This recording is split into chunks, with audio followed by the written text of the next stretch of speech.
Hello everyone, I welcome you all in Inspiring Talks by Mahendra Joshi. In this video, I'm going to have an interaction with an amazing personality, Helvecia Takwe from Cameroon. I met her a few years back in an international conference. She has dedicated her services to students of Cameroon, especially girls. So let's Hello, have an everyone. I interaction welcome with you all in Helvecia Inspiring Talks Takwe. by Mahendra Joshi. You know that in this particular session, we talk to various speakers and various professionals, those who are doing great in their lives. And apart from that, they are working something for society, something for their nation. So today we have with us, we are having honor to have Helvecia Takwe from Cameroon. And Helvecia, we welcome you on behalf of all the Indians, in fact. And I have taken you as a motivational person who has figured out his time and his talent for helping people grow. So we are starting with the first point only. Apart from all these great qualifications and all, Helvecia has received so many international awards, also got international recognition also. So let's talk to Helvecia with the first question. Helvecia, how did it come to your mind to start the thing for girls? Thank you, Mahendra. I'm very happy to be part of this show today. I've been a girl, I'm a woman now, and most of the things I am doing for girls now are based on the challenges that I passed through as a girl. Most especially what I do on skills training. As a girl, I had the opportunity to go to school. In my culture, it's not every girl who has the opportunity to go to school. So I had that opportunity to go to school, but I didn't have the opportunity at that time to learn or to have training on the particular skills that I need for today's world. And that pushed me in opening an organization, World Vision for Education and Development. This organization seeks to bridge the skill gap between our formal educational system and what the world requires today in terms of the labor market. So it's very challenging. It's very challenging because I face difficulties in two phases. Lacking the necessary skills for the job market was one of the skills that I faced, was one of the issues I faced. Continuing my education as a girl was another challenge as well. And then getting a job in the labor market as a woman was another challenge. So I devoted myself to try as much as possible to break these challenges by doing what I'm doing.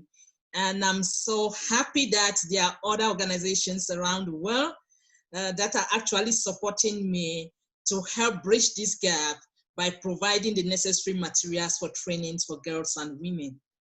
Very nice to hear about it. In fact, a few days back on Facebook, I shared you that I would also love to be part of that organization, and I would help, in your mission. What was the thing? I mean, when you have started, what kind of challenges you have felt, and how did you come across them? Some of the challenges I face was with what I studied in school. Uh, what I studied in school is not actually what I'm doing today. I studied sciences, general education in schools, but after graduation, I could not pick up any job that is linked to that. So I started thinking of how can I create something for myself that I can serve myself and be able maybe to employ others. So that is where I began. I had no knowledge on entrepreneurship. I started doing self-development, building myself gradually through conferences, through workshops, through online study materials. And I had the opportunity now to continue my postgraduate studies on what I actually had passion for, which is entrepreneurship. And that helps me now to be able to partner or join forces with other organizations that are trying as much as possible to project the voices of girls in entrepreneurial skills development, building their entrepreneurial mindset, this is not only for the fact that they have to open their own businesses. No, we also build them with skills that will enable them to excel in whatever profession they are, in whatever industry they are. Because right now, we realize that in most of the industries, you don't find women in leadership positions. And some of the reason is that women don't actually get the necessary skills that they need to be in those positions. Even though there is this issue of discrimination in which some institutions have to look at the role of women as cleaning, they are just good for the home. But there are some organizations or institutions that are also trying to project women, but we don't have those necessary skills. So it is important for us to build those necessary skills so that if we come across a situation where we are being discriminated upon, we should be able to advocate for ourselves, and then we ask for our rights and we get to our rightful places. Okay, like across the world, one thing is, everyone is facing that particular challenge. It's called COVID-19 pandemic. So this particular challenge, how did it affect your profession, your work, and your mission? Yeah, COVID-19 also affected us greatly because some of our projects were suspended, especially most of the projects where we have to reach out to our beneficiaries on the field. It's affected. But recently we have other projects with girls that we bring them together. So we try to follow the guidelines of the COVID. We take a smaller group, 10 to 15 girls. We work with 10 to 15 girls, maintaining social distancing and putting every other preventive measures in place.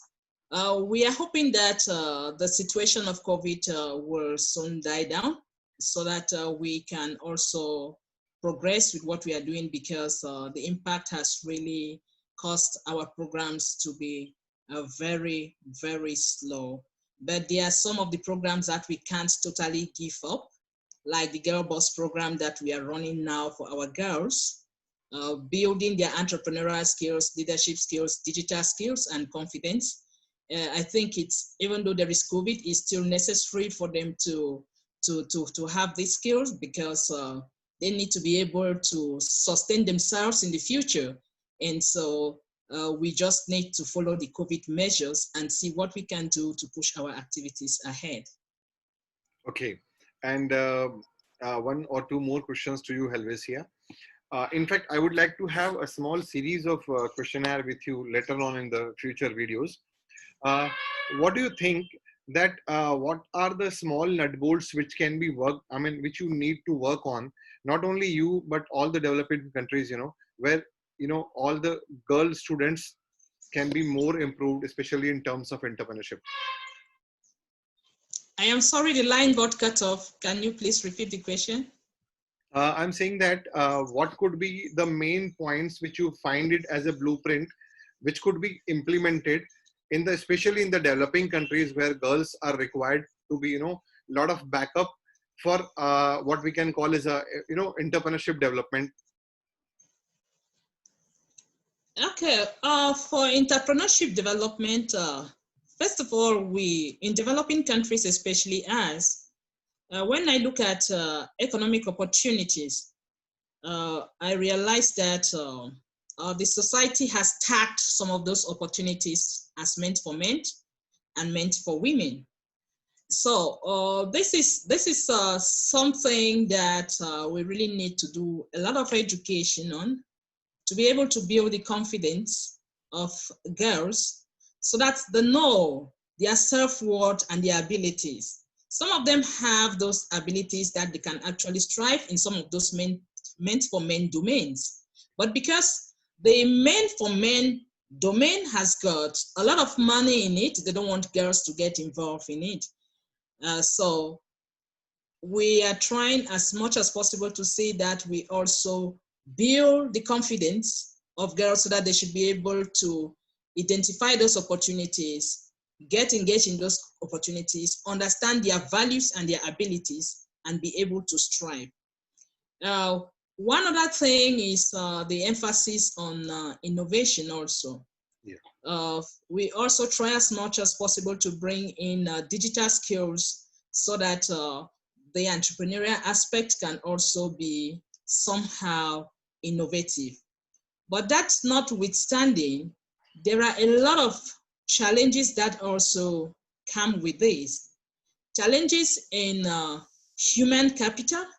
Most of the girls, when they want to get into their entrepreneurial journey, they lack the necessary support that they need to excel, because maybe the husband or the family members may not be able to support them to an extent. The institutions in place may also not be able to support them to an extent. There are situations where you find some institutions that have grants for these women, but when the grant is for just for women and men, they will prefer to give those grants to men, because the belief that the men will be more committed than the woman based on the numerous role that the society has placed on women, like childbearing, like keeping the family and all sorts of things. So they just look at the women as if they are really not serious, they cannot be as committed as the men. But that is not true. When it also comes to financial capital, in getting financial capital for them to start up their own businesses, it's also a major challenge, because if I look at the community where I come from, in my culture, women, they don't inherit properties because they are already the properties of men. So that's how they are considered. And so it is difficult for a woman to initiate a real business if the family is not really supportive, because most often they get their startup capital from their families, relatives, friends, and so it's something that is really small. Even if they have the big ideas, for them to expand is a major problem, because they don't even have land that they can keep in the banks, take to the banks, and they get collateral security for their businesses. And even if they go to the bank to get collateral security, at one moment the bank too is also carrying out some form of discrimination, because they are in doubt whether this woman will be able to bring back this money. So you find a situation where a woman who is a farmer, for instance, I'm a farmer. You are a farmer, you can farm a piece of land, but you will never own that piece of land. So those are some of the real challenges that women are facing, that we think that if we are talking about entrepreneurship, with the people in place, or the powers that may be, should try as much as possible to make policies that are friendly for women in business, if they actually want women to succeed, because these women are those who are actually fighting for poverty alleviation. They fight for poverty alleviation more than men. If you see the small enterprises that women have, and you want to look at the number of people that they have employed, if you compare that size of industry or enterprise with their male counterpart, you see that the women have employed more persons than their male counterpart. And the little that they are getting from there also helps in poverty reduction. So I think that we need to get to a stage where we have equal distribution of resources. Right. And the last question for this particular session, and this is like in this pandemic time for last 8, 9, 10 months, say about, a lot of traffic on internet has grown, and people have turned towards, most of the people have started using internet, as, and that has become a big platform for business too. So are you utilizing this for your mission? For my mission, for now, we are not utilizing this because we lack those resources. Oh. We lack the computers for internet. We lack the resources for doing a good software that we can work for. Even the internet is a big challenge. And also the category of girls and women and youth that we are working with, Also, most of them can't even afford to have maybe laptops or smartphones, and not to talk of getting internet access.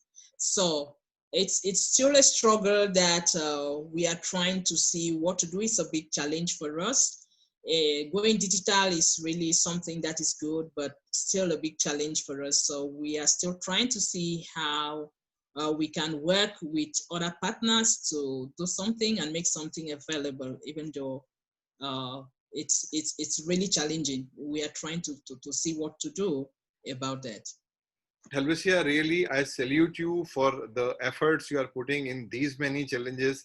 And it's really surprising that I'm talking to you even 21st century where you are fighting such challenges. So congratulations to you and your team, right, that you are putting that effort. We from India, I mean, we are very much interested. I mean, in future, if we can figure out some collaboration sort of to help you out and to work with you.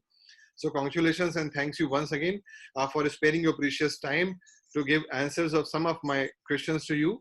Thank you so much, Helvecia. You're welcome, Mahindra. It's my pleasure. Thank you so much.